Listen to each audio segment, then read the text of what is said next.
Your brain was not designed to make you rich. It was designed to keep you alive. And in the modern world, those two goals are not the same.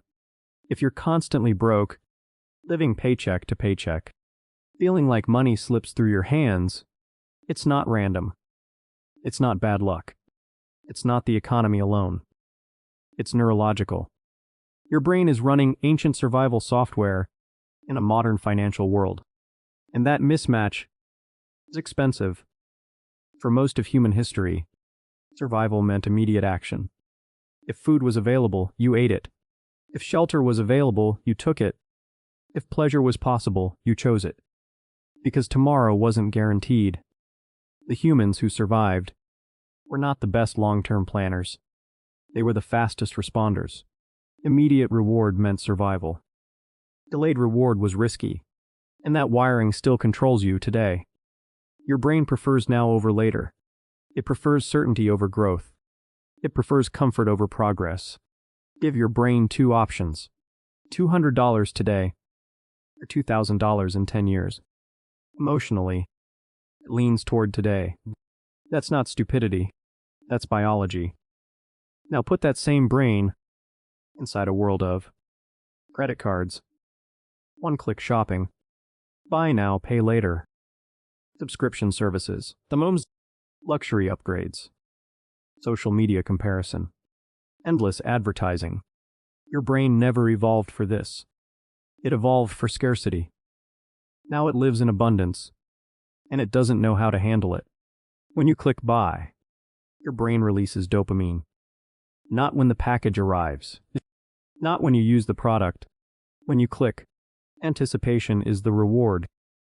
That small hit of pleasure temporarily reduces stress, so you repeat it. Spend. Feel relief. Regret it later. Feel stress again.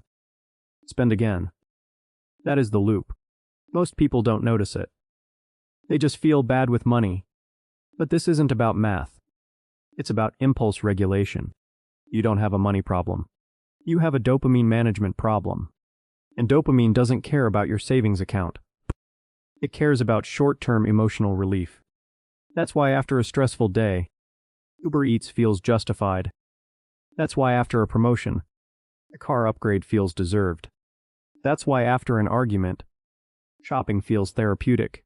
You're not spending logically, you're spending emotionally. And the brain rewards emotion more than logic. Now let's talk about something deeper. Scarcity programming. If you grew up around financial instability, arguments about bills, stress about rent, fear about losing everything, your brain adapted. It learned. When money appears, use it. Enjoy it before it disappears. Security is temporary. That programming doesn't vanish. When your income increases, it follows you. So when you start earning more, you don't build wealth. You upgrade lifestyle.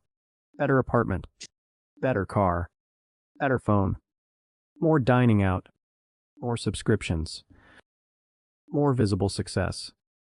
That's called lifestyle inflation, and it silently destroys wealth. Here's the pattern most people never see. Income goes up. Spending goes up faster. Stress stays the same. The numbers change. The pressure doesn't, because the behavior didn't change. Only the scale did.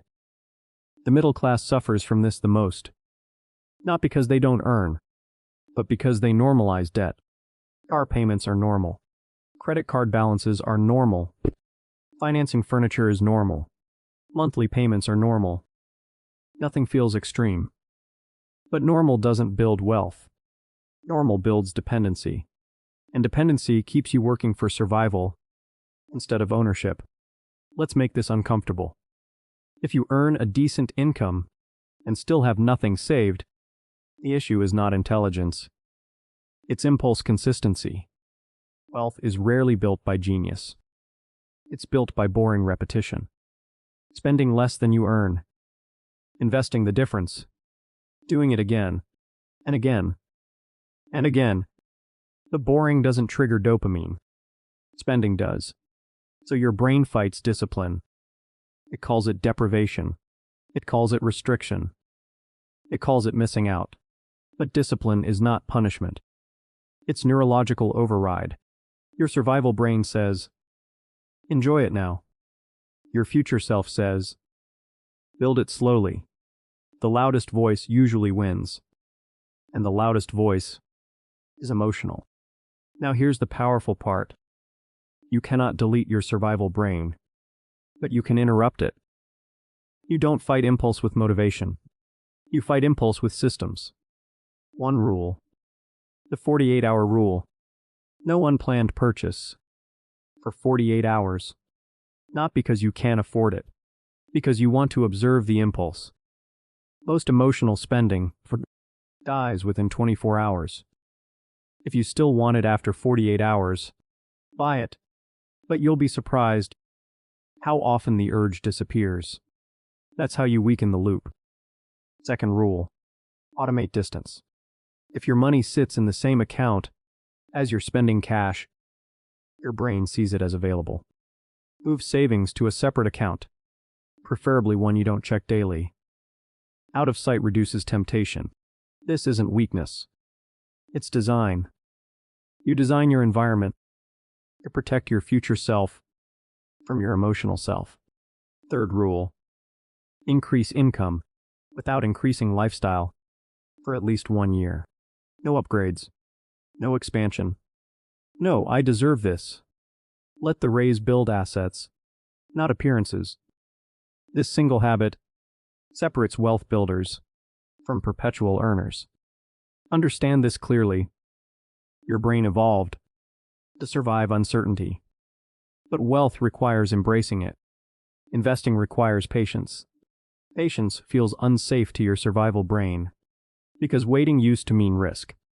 So when markets fluctuate, your brain panics.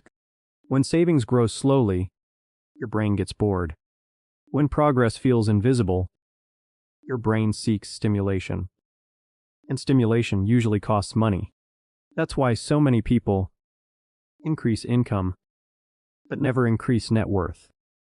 Because wealth is invisible at first. It grows quietly. No applause. No validation. No social media praise. Just slow accumulation. And your brain hates slow. It loves immediate. So here's the truth most people avoid. If you don't consciously reprogram your behavior, you will unconsciously repeat your conditioning. You will earn more, spend more, stress more, and wonder why nothing changes. Not because you're incapable, because you're automatic. And automatic behavior rarely creates wealth. Intentional behavior does. Wealth is not built by intelligence. It's built by controlled behavior. It's built by interrupting impulses. It's built by delaying gratification longer than most people can tolerate. That's it. Not secret strategies. Not magic investments. Not viral side hustles. Behavior. Repeated. Calmly. Consistently. Your brain was programmed for survival, not for financial independence. If you don't override it, it will choose comfort over growth. Every time. And comfort is expensive. The question isn't whether you're smart enough to build wealth. The question is whether you're disciplined enough to manage your impulses. Because once you control behavior, money becomes predictable. And when money becomes predictable, wealth becomes possible.